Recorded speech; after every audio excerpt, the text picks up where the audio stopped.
Okay, so a couple of things to note before we start looking at some examples of different catalysts is that catalyst mechanisms are all very varied. They all may do slightly different things, but they have the same underlying principle. They may act differently physically, but they have the same underlying principle. Anything that reduces electron repulsions between reactants and or ensures they collide with the correct orientation each time will help to increase the rate of reaction, and therefore we can say it is a catalyst. But a couple of things to note. One is that the catalyst is helping the reaction speed up, but it is not actually chemically reacting itself. So what I'm trying to say is that as a chemical reaction goes from start to finish, if the catalyst is forming permanent chemical bonds with any of the reactants, it is not a catalyst. It may form temporary chemical bonds, it may form temporary intermolecular attractions, but not permanent ones. As such, the catalyst does not get used up. A catalyst can be poisoned or eroded over time, but that is not related to the actual chemical reaction it is helping to speed up.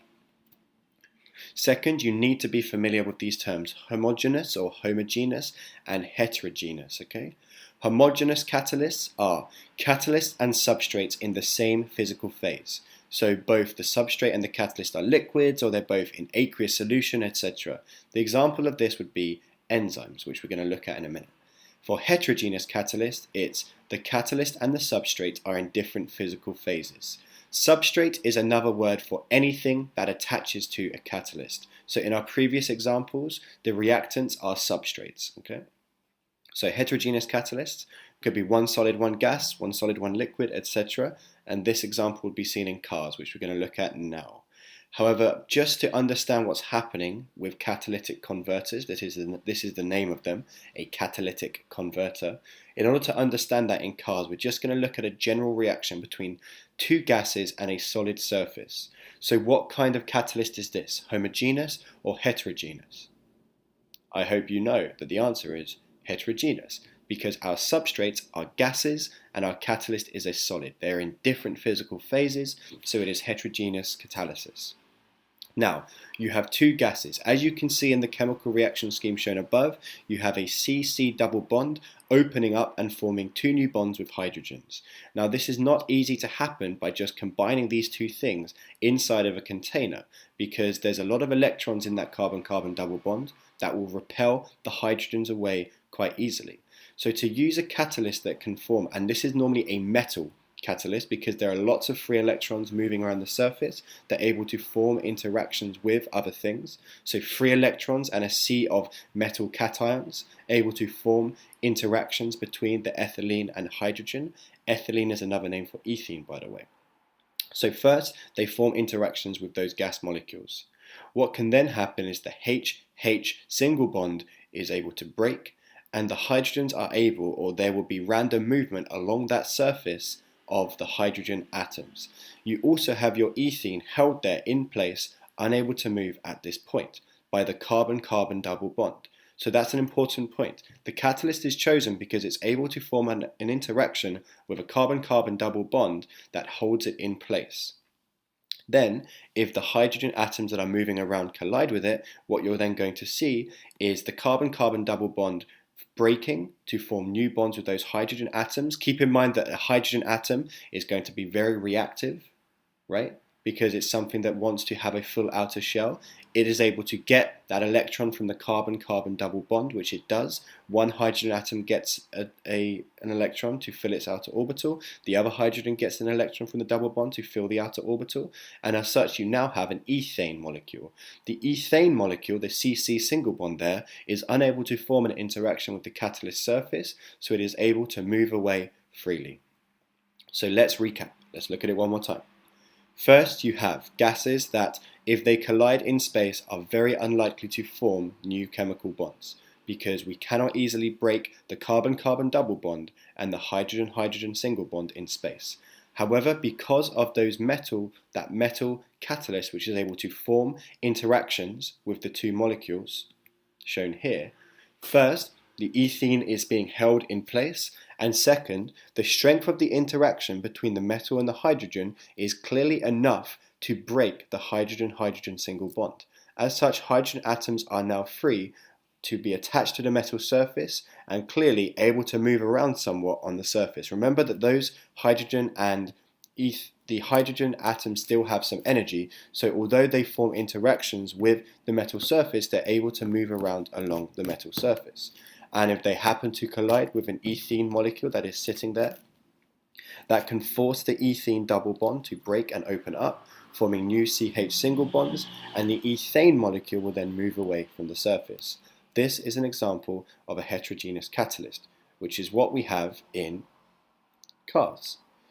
So, let's start with the diagram at the bottom. Have a look at the red arrow diagram on the bottom. These gases are coming from the engines. You have oxides of nitrogen, which are very dangerous and poisonous.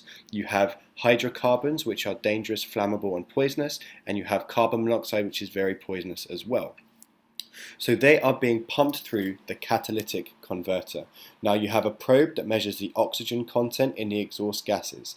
There will be two containers within our catalytic converter, one that can help to reduce the nitrogen oxides to pure nitrogen gas, which is not a dangerous gas at all.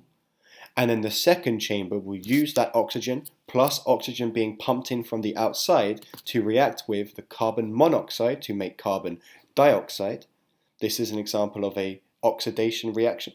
So think of our redox reactions that we've been looking at. And also, it is able to oxidize our hydrocarbons to water and carbon dioxide. Those are the gases which are released to the environment, as shown by the blue arrow. And this happens because there are metal catalysts inside the ceramic parts of the catalytic converter, solid surfaces. Just like the gas reaction we saw here, gas is attached to a solid surface, bonds break, bonds are made, and a substance floats away, newly chemically reacted. So if we look at the flow diagram at the top, just to confirm that there are indeed two chambers inside a catalytic converter, it is a redox system where the first nitrogen oxides are reduced, their oxygen is taken away to form nitrogen gas, and then the second chamber is the oxidation of dangerous carbon monoxide and flammable and dangerous hydrocarbons to form the things that are released as shown. You can see in the top right it also does show some hydrocarbons being released, and these things are unavoidable. So cars do release some nitrogen oxides, they do release some carbon monoxide, they do release some hydrocarbons, but we do our best to reduce the amounts of them as much as possible using a catalytic converter. This is a chemical reaction called the hydrolysis of a protein. So we are not going to look in great detail at organic chemistry, this is an example of it. But what you have to understand is that the large molecule shown in the center of the page is a protein. A protein is made up of many amino acids. Now, obviously, if proteins were able to be broken up by water molecules, then our bodies would be in a hell of a lot of trouble, right? It's impossible to think that we can have many proteins in our body that can be just broken up by colliding with water. Water is all around these proteins in the body. As such, it is very hard to do so. The point I'm trying to make here, or the point this picture is trying to make, is that by using enzymes, we can make this reaction happen. And it's important because we do have old proteins in the body, unusable proteins or proteins that just need to be damaged or destroyed by the body that need to be broken up. And by using water as the thing that breaks proteins up, this is a much more effective and efficient way than using some other special chemical, reactive chemical, that may react with proteins that we do want. So, this chemical reaction shown, water molecule breaking the peptide link in a protein. This is going to be done in the presence of an enzyme, a certain enzyme, probably called a lysozyme. Lysozyme inside the lysosomes. These are the substances inside cells that help to break up or destroy unwanted stuff. So these enzymes are able to break up the proteins using water. This is an example of a homogeneous catalyst, a homogeneous catalyst, because all of these substances are dissolved in water.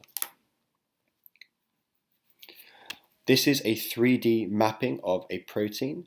You can see that all of the blue circles, actually on the left, all of the blue circles represent individual amino acids in a 3D shape, and that black circle in the middle represents a zinc ion.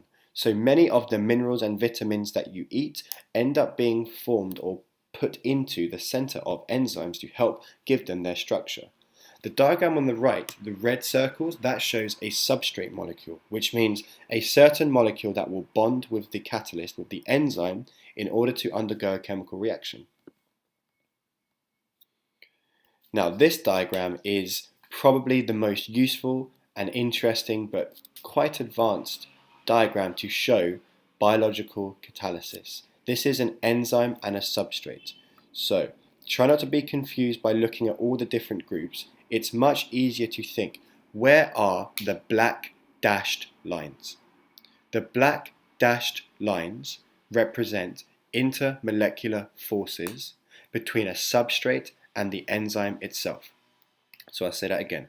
The black dashed lines represent intermolecular forces between the substrate, the thing which is floating around and is going to undergo a chemical reaction, and the enzyme, which is shown in blue. Those black dashed lines. So as you can see, starting at the top and moving our way down, you have a CO2 minus group. So this is a carboxylic acid which has lost its proton in solution. So you have a C double bond O, O minus ion, and that is able to form an ionic interaction with a positively charged NH2 group. So this is a type of intermolecular force that we'd refer to as an ionic interaction, but it isn't exactly the same thing as an ionic solid, like the formation of a minus plus sodium chloride ionic lattice. Is not quite the same thing. But because those groups are charged, you can see the CO2 is a minus and NH2 is a plus, we can call that an ionic interaction. We can move further down. If we have a look at the next dashed line, we have an NH and a HO. The HO is on the enzyme and the NH is on the substrate, and as you can see, that's going to be a hydrogen bond interaction, because you have lone pair on that nitrogen forming an interaction with the hydrogen on an electronegative atom.